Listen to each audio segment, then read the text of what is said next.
안녕하세요. 매일같이 하나님 말씀을 묵상하는 시각 매일 묵상입니다. 오늘은 시편 5편 말씀 묵상해보죠. 시편 5편 말씀은 이제 배경이 좀 있습니다. 배경 두 가지를 한번 먼저 생각해 보려고 하는데요. 첫 번째로는 시인이 아마 억울하게 고소를 당한 것 같습니다. 누가 자기에 대해서 아주 억울한 그 거짓말로 막 이 송사를 한 거예요. 여러분들도 삶에서 그러니까 굉장히 억울한 일을 당할 때가 있죠. 누군가가 여러분들이 하지 않은 일을 했다고 퍼뜨리고 다니거나 여러분들의 생각과 말을 곡해해서 막 사람들에게 뒷담화를 했어요. 그래서 여러분들의 명예가 손상됐어요. 그럴 때 너무 억울하고 힘들죠. 그렇죠. 실제로 시인도 6절에 보면 5편 6절 거짓말하는 자들을 멸망시키리이다. 이렇게 하나님 앞에 구하기도 하고요. 9절에 자신을 고소하면서 억울하게 한 그 사람들의 입에 신실함이 없다. 그들의 혀로는 아천만하이다. 이렇게 이야기를 합니다. 그러면서 하나님이여 그들을 정죄하사 자기 꾀에 빠지게 해주십시오. 이렇게 이야기를 하는 거죠. 이게 첫 번째 배경이에요. 두 번째로 그래서 어디 갈 데가 없는 겁니다. 어디 다른 데 억울함을 탄원할 데가 없어요. 다른 데 누구 친구도 없고 자기보다 더 큰 권력도 없습니다. 그래서 어떻게 하냐? 제일 높은 권력에게 찾아가죠. 제일 높으신 분께 성전으로 갑니다. 하나님 만나러 가는 거죠. 그래서 오직 나는 주의 풍성한 사랑을 힘입어 주의 집에 들어가 주를 경외함으로 성전을 향하여 예배하리이다. 앞도 뒤도 원 옆도 다 막혔습니다. 그렇지만 하늘은 뚫려 있지 않습니까? 하나님께 말합니다. 이렇게 이야기를 하고 있는 거죠. 이 배경을 염두에 두고 한 절 한 절 볼게요. 1절부터 보면 여호와여 나의 말에 귀를 기울이사 나의 심정을 헤아려 주소서. 그러니까 말에도 이 귀를 기울여 주지만 제가 말로 다 표현 못하는 무언가가 있습니다. 말로 표현 못해도 하나님 내 심정 다 알지 않습니까? 내 말만 들으시는 게 아니고 내 심정도 읽어주세요. 이렇게 이야기를 하는 거죠. 그러니까 자기 진짜 너무 억울해서 아무도 안 알아주는 거예요. 아무도 안 알아주는데 그래도 그냥 하나님 당신은 그래도 알아주시지 않습니까? 나 좀 알아주세요. 내 말만 들은 게 아니고 내 마음도 알아주세요. 이렇게 구하는 거죠. 여러분들도 삶에서 그럴 때가 있죠? 그렇죠? 나의 왕 나의 하나님이여 내가 부르짖는 소리를 들으소서. 내가 주께 기도합니다. 여호와여 아침에 주께서 나의 소리를 들으시니 아침에 내가 주께 기도하고 바라리이다. 왜 아침인지 아세요? 새벽 기도하면 잘 돼서 그게 아니고 고대 근동 이스라엘의 재판은요 아침에 열렸거든요 항상. 그러니까 아침에 하나님의 의로운 판결, 내 억울함을 풀어주는 완전한 판결을 기다립니다. 아침에 주께서 내 소리 들으시지 않겠습니까? 그러니까 나 아침에 기도해요. 이렇게 이야기하는 거죠. 그러면서 5장 4절에 보면 왜냐하면이라는 말이 사실 히브리어에는 들어있습니다. 한국말은 번역이 안 됐어요. 왜냐하면 주는 죄악을 기뻐하시는 분이 아니시니까요. 그렇죠? 이렇게 얘기하는 거예요. 내가 너무 좀 억울한 일을 당했어. 누가 나한테 죄를 범했어요. 근데 하나님 정말 당신을 신뢰합니다. 이렇게 얘기하는 거죠. 신뢰하는 이유가 뭐예요? 이 송사가 내가 억울한 일을 당한 것이 꼭 잘 될 거다라는 미래에 대한 확신 때문이 아니고 하나님은 나쁜 놈이 잘 되는 걸 그냥 기뻐하는 분이 아니니까 하나님의 성품에 대해서 확신을 하는 거죠. 그렇죠? 나는 미래에 이게 잘 될 거다라는 것을 믿는 게 아닙니다. 모든 것을 그분의 뜻대로 하시는 하나님의 선하신 성품을 믿습니다. 이게 내게 더 큰 확신을 가져다 줍니다. 이렇게 이야기를 하는 겁니다. 그리고 또 5절부터 8절을 쭉 보면요. 오만한 자들이 주의 목전에 서지 못하리이다. 주는 모든 행각자를 미워하시며 거짓말하는 자를 멸망시키리이다. 여호와께서는 피 흘리기를 즐기는 자와 속이는 자를 싫어하시나이다. 오직 나는 주의 풍성한 사랑을 힘입어 주의 집에 들어가 주를 경외함으로 성전을 향하여 예배하렵니다. 계속해서 하나님을 신뢰하고 하나님께서 억울한 내 마음을 붙드시고 또 나를 억울하게 한 사람들을 결국 내버려 두시지 않을 거라는 것을 믿고 있죠. 그러면서 8절에 여호와여 나의 원수들을 말미암아 주의 의로 나를 인도하시고 주의 길을 내 목전에 곧게 하소서. 무슨 말입니까? 원수들처럼 저렇게 당신의 길을 안 따라가고 막 딴 길로 새지 않게 해주십시오. 저 원수들을 보면서 반면교사로 삼아서 나는 저 원수들의 모략으로부터 나를 구원해 주실 뿐만 아니라 내가 저 원수들처럼 같이 거짓말하고 같이 비난하고 같이 욕하는 죄를 저지르는 것에서 나를 또 구원해 주십시오. 이렇게 얘기하는 거죠. 그러니까 시인은 굉장히 성숙하죠. 그렇죠? 하나님 앞에 의와 공평을 구하는 것이지 단순히 복수를 구하는 게 아니에요. 네. 그러면서 9절에 이렇게 얘기합니다. 그들의 입에 신실함이 없고 그들의 심중이 악하며 그들의 목구멍은 열린 무덤 같고 그들의 혀로는 아첨합니다. 하나님 그들을 정죄해 주십시오. 그래서 자기 꾀에 빠지게 해주세요. 그 많은 허물로 말미암아 그들을 쫓아내 주세요. 그들이 주를 배역합니다. 그러나 주께 피하는 모든 사람은 다 기뻐하며 주의 보호로 말미암아 영원히 기뻐 외치고 주의 이름을 사랑하는 자들은 주를 즐거워하지 않겠습니까? 그렇죠? 나는 결국 기뻐하게 될 겁니다. 나는 결국 즐거워하게 될 겁니다. 왜냐하면 나는 지금 주께 피하고 있습니다. 그렇기 때문입니다. 이렇게 얘기하죠. 그러면서 12절 내가 결국 기뻐하게 되고 승리하게 될 거라는 것에 대해서 이유를 이렇게 얘기합니다. 왜냐하면 여호와여 주는 의인에게 복을 주시고 방패로함 같이 은혜로 그를 호위하시리다. 그러니까 여기서도 또 하나님의 성품을 신뢰하죠. 미래를 신뢰하는 게 아니고 결정된 미래가 이렇게 될 거구나. 아 미래에 이게 모든 게 잘 될 거야라는 확증을 받아가지고 기뻐하는 게 아니고요. 하나님의 성품을 기뻐하는 거예요. 하나님 아무리 생각해봐도 미래가 어떻게 될지는 나는 모르겠지만 하나님 의인을 복 주시는 걸 좋아하는 성품 아닙니까? 당신이 모든 걸 다스리시는데 나는 그걸 믿습니다. 이렇게 이야기를 하는 거죠.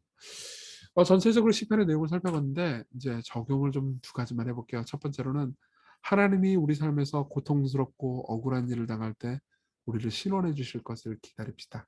네. 그분의 성품은 악이 승리하는 것을 결코 기뻐하지 않으세요. 그러니까 그분의 성품을 믿읍시다. 미래가 이렇게 될 거야. 하나님 나한테 미래가 어떻게 될 건지 보여주세요. 그래가지고 안심하는 게 아니고 미래가 어떻게 될지는 모르겠지만 하나님 당신의 성품을 제가 알지 않습니까? 당신은 죄인들이 흥하는 것을 기뻐하지 않으시고 또 의인들이 망하는 걸 기뻐하지 않지 않습니까? 그러니까 난 당신을 신뢰합니다. 이렇게 기도를 하는 거죠. 두 번째로는 우리를 의롭다고 신원하실 예수님을 바라보는 거예요. 자, 이렇게 보면 우리가 마냥 의인이기만 하면 이 시가 위로가 되겠지만은 실제로 그들의 입에 신실함이 없고 그들의 심중이 약하며 그들의 목구멍은 열린 무덤 같고 그러니까 말만 하면은 나쁜 말 한다 이 얘기잖아요. 이 5장 9절의 말씀을 로마서 3장 13절에서도 인용을 해요. 그들의 목구멍은 열린 무덤이요. 그렇죠? 이걸 통해서 뭘 얘기하는지 아세요? 로마서는 특정 사람만 죄인이 아니고 우리 모두가 죄인이라고 말합니다. 그렇죠? 여러분들도 누군가 억울하게 한 적이 있을 겁니다. 누군가의 눈에서 슬픔에 피눈물 흘리게 한 적 있을 수 있죠. 저도 그래요. 그렇죠? 그럼 우리는 어디서 안식과 소망을 찾을 수 있을까요?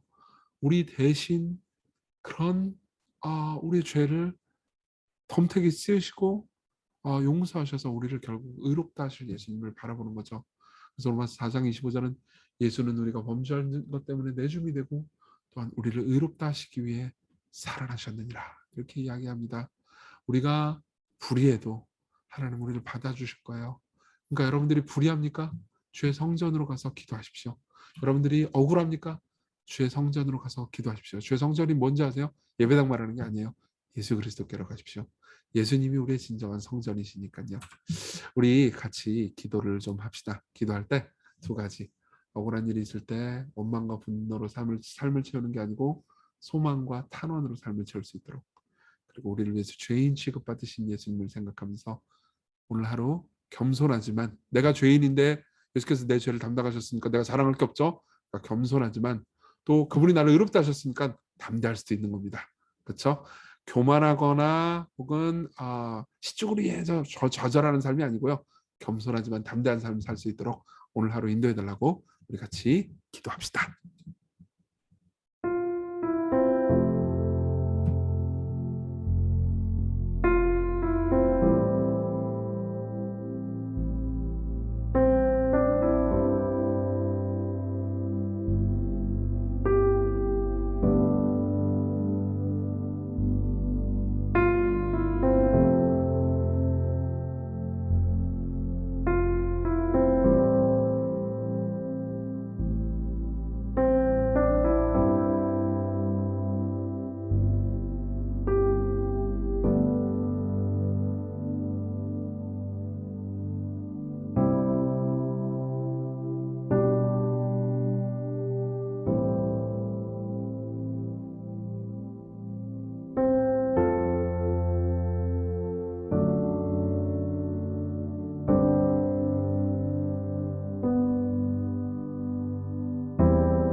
네, 여러분, 우리 같이 기도했는데요.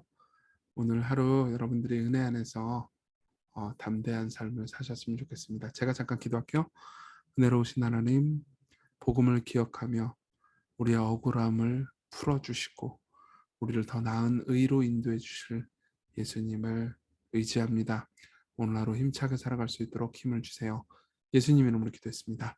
아멘.